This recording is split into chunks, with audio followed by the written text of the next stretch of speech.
$189 applesauce. I have a 6-year-old daughter in the first grade. It's amazing to see her reading, writing, and learning about the world around her. She goes to a great school, and she gets to learn in a hands-on environment that encourages interactive experiences. It's a public school, so those extra experiences come at a bit of a cost. I'm on the board of the PTA, so I have a pretty good idea of how much private funding from parents and local businesses go into supporting the public school system.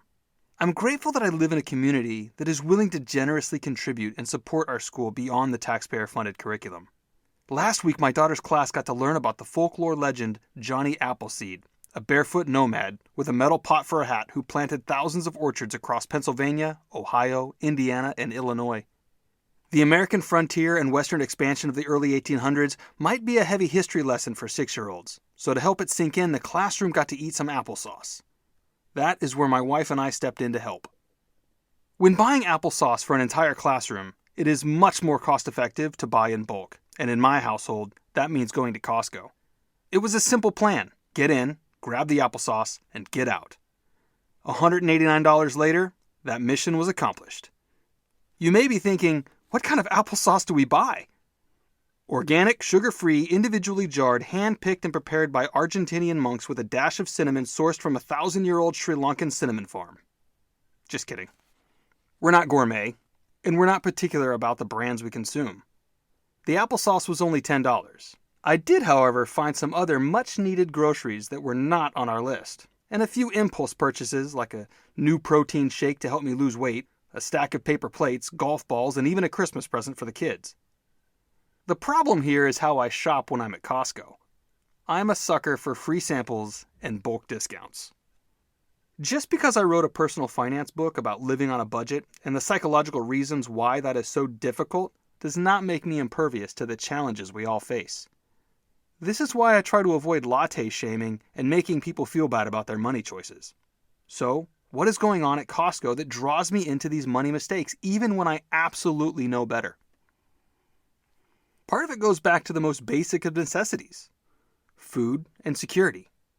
Having an abundance of anything provides me with the comfort of feeling like I won't run out anytime soon. Bulk sizing can also come with a discount. If you can get twice as much product for only 50% more in cost, you're getting a better deal. Several examples of that math are on display throughout the store, and whether you notice it or not, that pattern is reinforcing the idea that everything in bulk is a better value. By limiting the number of competing brands and variety of sizing options, Costco makes it difficult to compare prices, which makes it easy to believe that everything in bulk is a good price. Buying in bulk can be a risky proposition when you're considering investing in a new product or brand that you have never tried before. Impulse buys at a regular grocery store that sell 12-ounce jars of something you want to try leaves you with much less left over when you decide you didn't like it.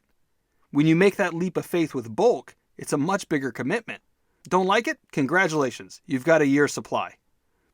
The free sample does help to alleviate the risk of buying a new product in bulk. When you get to try the sample, however, you're likely thinking it's better than it really is. You may have noticed other shoppers lingering around the booth pretending to care about the calorie count on a container of potato salad, just waiting for the server to finish preparing the tray of samples. When it is ready, those shoppers all descend on the booth to grab their free goodie. The limited supply available on those little trays and the patience of waiting for the next round creates an artificial desire for the product. This anticipation also likely contributes to a positive expectation for how the sample will taste, and we are far more likely to believe what we expect the outcome to be. Beyond the competition of fighting over food comes the guilt of taking a free sample without at least entertaining the idea of buying the item. Don't feel too guilty though, because as generous as it may seem to give away something for free, there is clearly a profit motive behind the offer. I suppose that the folklore of Johnny Appleseed has a little of that reality as well. As nice as it is to believe he traveled the country altruistically planting apple trees, he did it at a time when the settling laws allowed you to lay claim to a piece of land by showing you tended or cultivated it.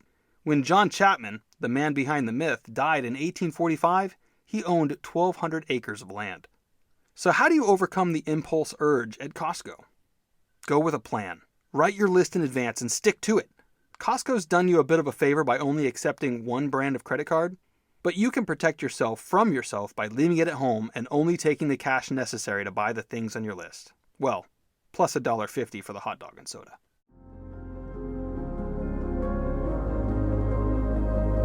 Thank you for listening to this episode of The Weekly Allowance. The Balancing Act can be purchased at Amazon, BarnesandNoble.com, and wherever you buy your books online. Please visit thebalancingactbook.com to subscribe to The Weekly Allowance and get notified when new posts are available.